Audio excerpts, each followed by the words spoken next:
আরে এখন তোর ভালো লাগতেছ না, ইনকাম টিনকাম নাই কিছু দেশে, ল এমতেছে যাই।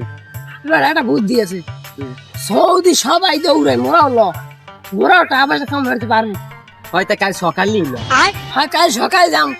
এবার শুনছি এরা বলে ইটেল যায় হাতুড়ে গেল মাস মাস ব্যাপক ঠা তুই ভেঙে যাবি নি। আবার তো হ্যালো কাল রাইতে যে মেলোরি হাতর দিলে রাইতের মধ্যে বুঝতে দেবে।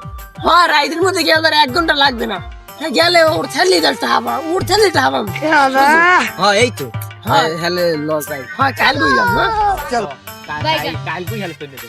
হয় 1 ঘন্টা বুঝতে কি রে বন্ধু কি হারো? আরে বেটা একটু বিদেশ থেকে যাবো, একটু গবেষণা করি। কোন দেশে যাবি তাহলে? যাচ্ছেন না বিটেলি 1 ঘন্টার মধ্যে হাতুড় দিলে পারবো যাইতে। তাই বড়া মুইও হুনি কানাডা দেশের নাম দেখছে দেশে বলে টাকা বেশি কানাডা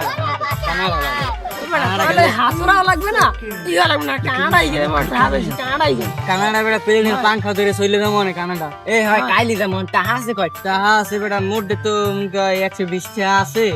এখন তোদের আছে কত? মোট 180 টাকা। ই কি তোদের আছে কত?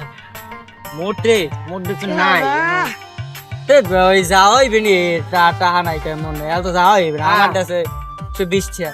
আর পাংখা ধরে যাবো না? হয় পাংখা দিলে তোমার নেবে নাই ঠিয়াই ঢুকতে টাকা লাগবে না, কিছু বোঝো বন্ধু আর কি বেটা সব দিকে ঘুরিয়ে ঘুরে দেখছি। আমার মা দেশে বই দেখি মা ডাব পেছে পেপক ছাপা যায়।